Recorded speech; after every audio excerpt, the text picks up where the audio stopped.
Tu, abang kata, Masya Allah, ni saya nak bagi tahu, guru kita ni sehari semayang berapa ribu rakaat. Bila main dalam majlis sekarang ni, ramai guru-guru lah, pakat bersaing lah, guru yang serban besar, serban kiri kanan, serban selendang, macam-macam. Tak apalah.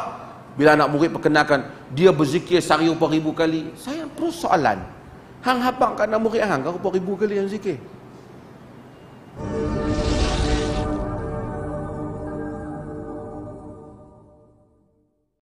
Sebab tu kalau kita puasa sunat sampai pergi pejabat pun tak larat, semua tugas tak buat, kita jangan puasa. Pergi pejabat ni wajib.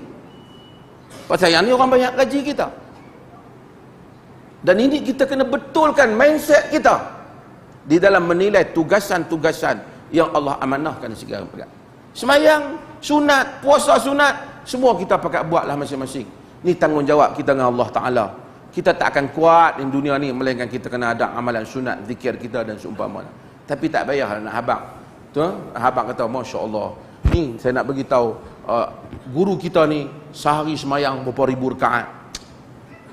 Bila main dalam majlis sekarang ni, ramai guru-guru lah, pakat bersaing lah, guru yang serban besar, serban kiri kanan, serban selendang, macam-macam. Tak apalah. Bila anak murid perkenalkan, dia berzikir sehari berapa ribu kali. Saya terus soalan, hang habang kan anak murid hang, berapa ribu kali yang zikir? Ini amalan peribadi. Tapi dunia Islam tetap mundur. Di barat tak ada habang kata pemimpin dia, guru dia zikir berapa kali. Tapi ketelusan dia, rekod ketelusan itu yang penting. Dia telus terhadap rekodnya.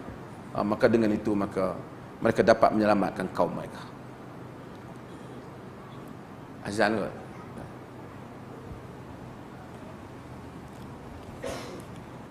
Antara kitab-kitab yang ditulis oleh Al-Hafidh Ibn Hajar, saya sebut 2-3 kitab lah untuk perkenalan beliau.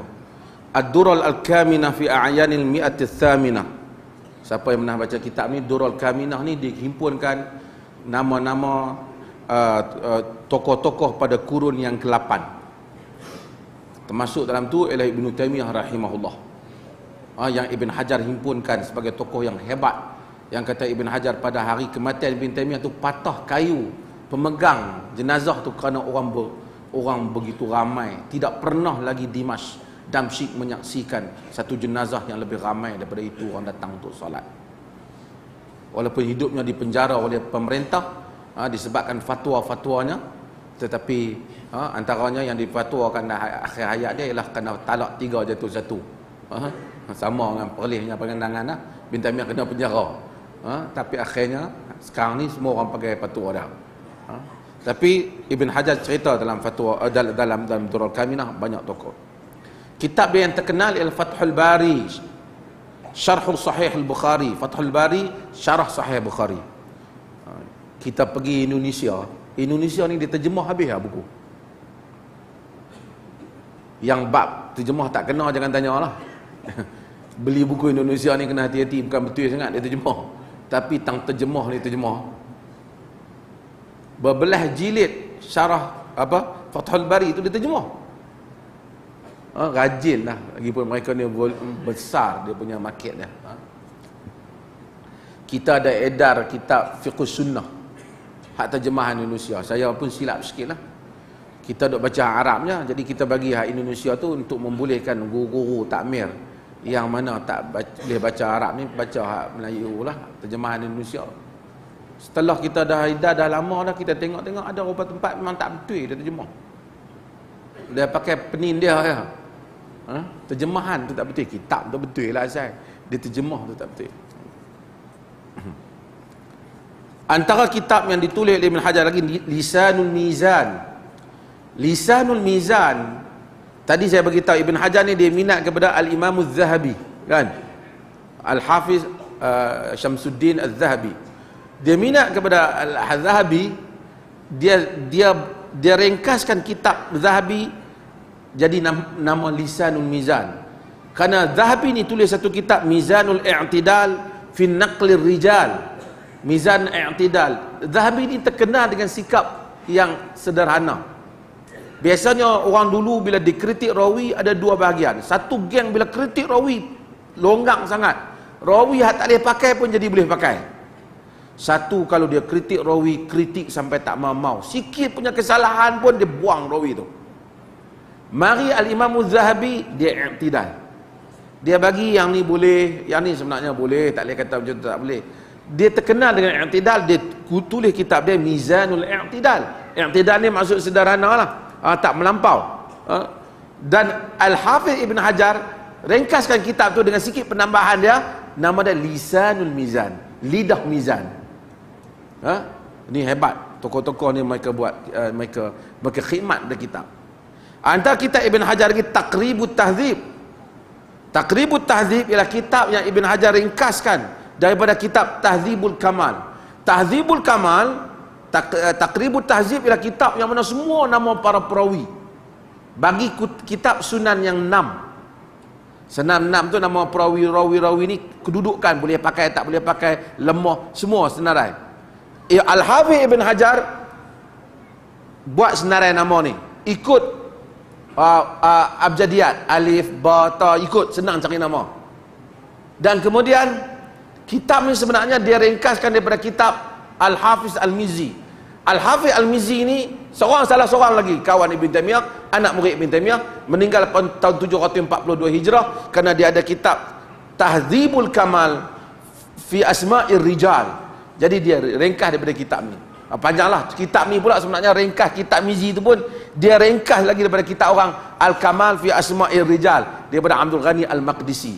Hebat khidmat daripada ni pada kitab, sehingga karangan-karangan yang hebat yang mereka keluarkan. Salah satu lagi kitab yang ditulis sebelum saya nak ni ialah Nukhbatul Fikar. Nukhbatul Fikar. Nukhbatul Fikar ialah kitab tentang ilmu hadis. Kitab ni saya akan mengajak di Center of Sunnah tu, masjid lama Arau tu, sekarang jadi Center of Sunnah.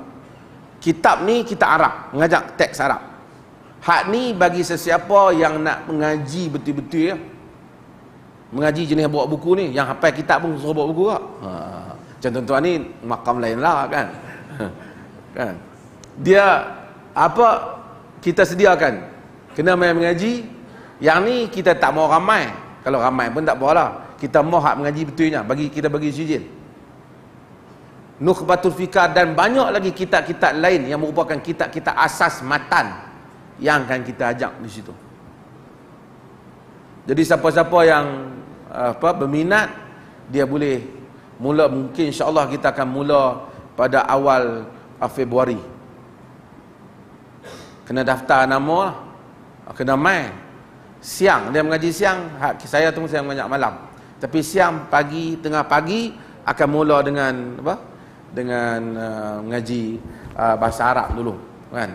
Kemudian baru akan mula dengan kitab-kitab ni. Jadi kalau orang nak ndak balik sistem macam dulu orang kata sistem pesantren lah. Macam sistem pesantren lah. Mengaji balik, tuan-tuan boleh hadir ke situ lah. Terutama yang pencen-pencen tu, daripada minum kopi sampai pukul 11. Lebih baiklah pergi mengaji. Dan akhirnya ialah kitab Bulughul Maram ini, yang insya-Allah dia akan bermula dengan Kitabut Taharah. Tuan-tuan tolonglah cari kitab. Saya minta merayu tuan-tuan, walaupun saya tahu tuan-tuan dah ni, tapi carilah kitab, kerana kita akan baca hadis-hadis di sini, hadis-hadis tentang hukum. Jadi kita kena mengaji, dia akan mengaji semua hukum, tentang wudu, tentang air, tentang semua bab hukum. Kalau habis kitab Bulughul Maram ni, hampir kita menghabisi semua hadis-hadis yang berkaitan dengan hukum mahkamah syarak. Bukan hadis-hadis nasihat kita dah baca dah. Dalam hadis 40 tu campur. Di dalam Riyadhus Shalihin banyak hadis-hadis nasihat campur-campur. Tapi yang ni Ibn Hajar himpun hadis hukum. Dan kita akan mulakan pada kuliah yang akan depan ni ialah tentang hadis yang pertama, iaitu huwa tahuru ma'uhu wa hillu maitatu, tentang air laut yang airnya bersih dan bangkainya adalah halal. Dan ini akan kita syarahkan dengan syarah yang insya-Allah untuk difahami oleh semua. Kita buka pada sesi soal jawab.